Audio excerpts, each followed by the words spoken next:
Ladies and gentlemen, we present to you our podcast for Trio. Here with your cute little host, Tata, and these are my friends. Hello, I am Aqila. Hi, I am Annisa. Hello, and I'm Lolita. Okay, in today's video, we're gonna talk about the importance of spreading gender equality awareness in Islamic perspective. So, there's a lot of misconception about Islam that think Islam is put men above the women. So, without any further ado, let's get to the video. So, Nisa, what do you think about the misconception that think Islam is patriarchy and put men? It's okay, it's okay. Don't nervous, don't nervous. uh, where do we start? What do you think that Islam using polygamy, etc., that Islam is putting men above the women? What do you think? Before we dive deeper into gender equality in Islam, let's start with one of the most talked about topics, that's polygamy. Polygamy or having more than one wife. Polygamy is often seen as a sensitive topic when we are discussion about balance between men and women in world. Some view it as a privilege given to men by the religion, while others question how fair it really is. That's why the polygamy it keeps coming up in the conversation or talking about gender equality in Islam. Does the Quran tell people to practice polygamy, or does it just allow it? Good question, Lolly. People often refer to Surah Annisa verse 3, but that verse doesn't tell men to do polygamy. It talks about fairness. It clearly says, if you can be fair, then just marry one wife. Oh yes. Yes, I agree. Yes. Okay. Me too. So polygamy is allowed in some situation, but it's not something that is recommended. It's a mubah, which means it's okay but not recommended. Oh yes.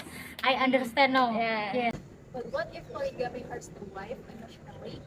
Can it still be considered okay? That's exactly this problem today. Sometimes people use polygamy to follow their own desires, and that's harmful. Yes. If it's not fair, it can hurt a woman's feelings, Yes. her peace of mind, Yes. and ever her self-worth. Yes. Oh my god. Some people say rejecting polygamy means rejecting sunnah prophets, but it's not true. Very not true. Polygamy is not a sunnah like fasting or giving charity.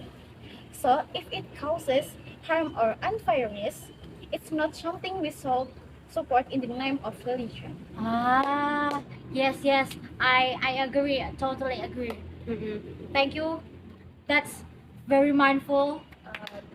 Talking about polygamy, it is so related to the patriarchy tradition in Islam. Even though in Islam there's no patriarchy. Yes, What do you there think? What do you think? Sadly, the wrong understanding of polygamy is often strengthened by patriarchal culture. In daily life, patriarchy shows up in the mindset that women is somehow less than men. A lot of this unfairness gets justified by the name of religion, even though patriarchy is actually really just a culture, not something Islam teaches. Oh, yes, I agree. That's Yes. yes. How did Islam challenge the patriarchy norms of pre-Islamic Arab society regarding the status of women?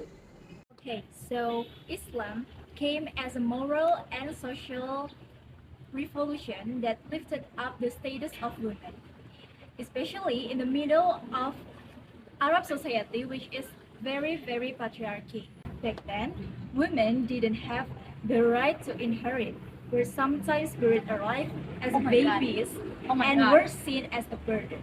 Oh my God, that's sadistic, bro. Yes. Really sad. Islam came and changed it by bringing the fairness and equality. Yes. In the Quran, Surah Al-Hujurat verse 13, Allah says that human created from a man and woman, and the best among them is the one who must pious. Yes, pious. Oh, yes, yes. And this clearly shows that whatever your gender, are you human? Are you? My gender is human, Yes, bro. yes. Being a man or woman doesn't make you look better. Yes, yes, I And agree. what matters is what your character and your faith. Yes, I totally agree. So Agree, bro. there's no man above woman or woman above man. Yes. But we are equal. Yeah. Oh yeah, and what the examples from Islamic history shows that women played influential and active roles in the society. Okay, there were so many strong and influential women in Islam, like Khadijah radiallahu anhu. Yes, she is independent businesswoman, successful, and the one of the strongest supporter of Nabi Muhammad sallallahu alaihi wasallam.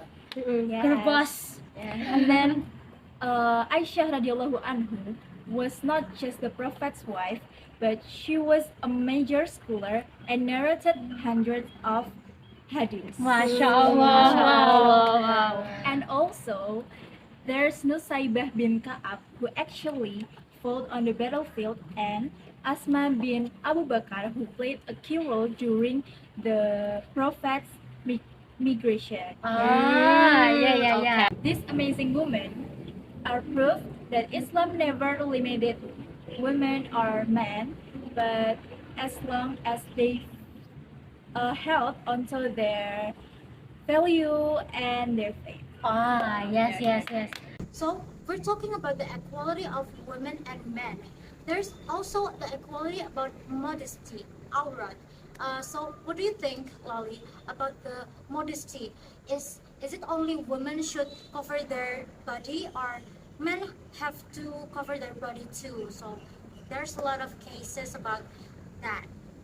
Okay, listen to me, okay, Cha? Yes, Islam, don't play favorites here.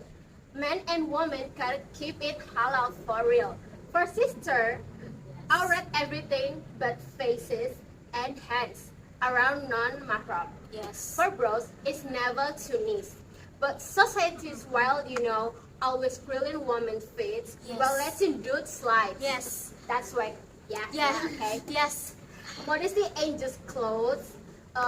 It's how you act too. Oh. Prophet Muhammad said a man shouldn't pick at another woman's private parts. Yes. And same for women too.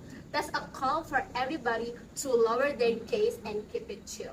Yes, I agree, totally agree. So, Lolly, it always sisters getting hate for aurat or modesty. So, but bros can use tight and short pants, and nobody bats an eye, like they don't care about the bros.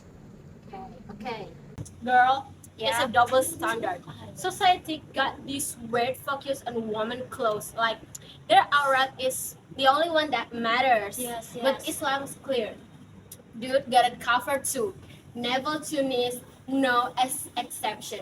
People just like sleeping cause culture more chill with dudes showing off. Yes, I agree. Like, bros just care about the woman's body, like. Yes. Lolly, is covering a lot just about clothes, or is there more to it? Oh, yes. Okay, aurat ain't just fabric. Like it's your whole vibe, but it's also how you carry yourself. Like don't flow what private. And rather than pointing finger at one gender, we should encourage each other to embody this noble trait, recognizing that modesty elevates the dignity of all.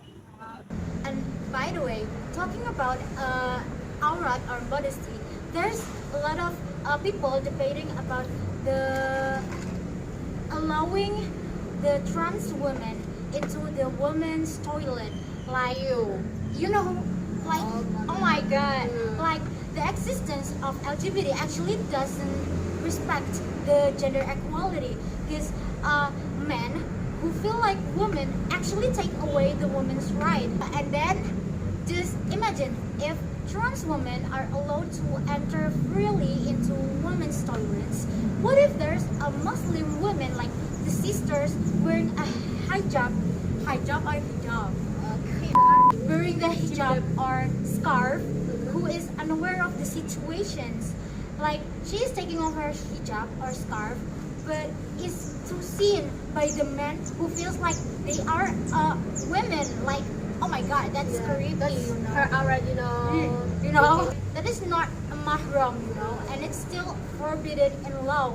If Allah says no, like your opinion is not doesn't matter, you know, like, and then there is possibility about sexual harassment.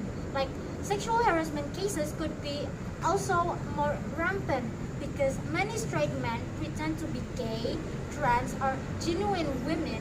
Like cases like this.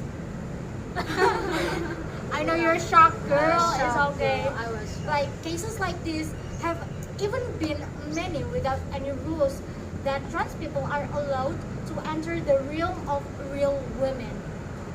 Not to mention, there are cases where trans women are allowed to participate in biological women's sport too. Like in terms of hormones, muscles, and physical appearance, they are already very different. Like it's not fair, you know. Like even though they already have the surgery, like to move their and move their private part, they still the nature of their really OG is still cannot be changed. Like if you're a man, then you're a man. You cannot be a woman. Yes. Like this means that if a man undergoes this surgery to become a woman, physically he can still beat the woman's strength. So it's not fair like that, guys. So be aware if you guys went to the toilet, like there might be some trans women or like booty there. Okay, Chacha, what would you do if you found a transgender in the public toilet? Actually, this is my my wild side. I would just beat them up. Oh, girl. But I'm not anarchistic, guys. So I would just pursue him. Like, you shouldn't be here. Like, go to the men's toilet. Like, I want to fixing my hijab. So please go away. We're not mahram, you know. Okay, Tata. What about if a man get a surgery that turns him into a woman? Is the aura still the same as men? As long as I knew that, like the case of Lucinta Luna, when he's already turned into a woman, like he did several surgeries, like you know lah, yes, like that. But he doing the haji or like umrah, I don't really remember, but he's still using the ihram of man. Like, well, I think it's really ridiculous when we see like a woman form using man's ihram. It's still, I don't know, it's still looking weird. Yeah, looks funny, but I think the ihram is still same, like the aurat is still the same from the navel to the knee. Well, that's ridiculous.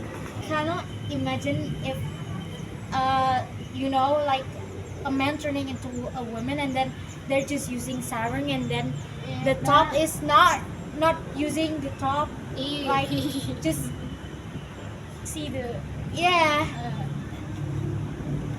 That's all, guys. Maybe that's all. So don't get done with our yap, because we're not done yet. Maybe we're gonna yap more soon. Yes. So thank you for listening our yap. So see you on the Next yap. next yap. Goodbye. Peace out. Kita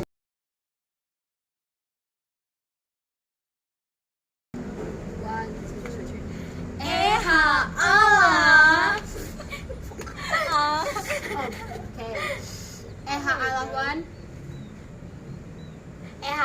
2, Eha Allah 3, Eha Allah 4. Okay, me. Eha Allah 1. Eha Allah. Eha Allah 2. Eha Allah. Eha Allah 3.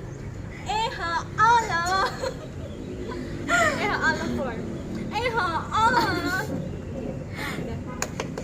Thank you.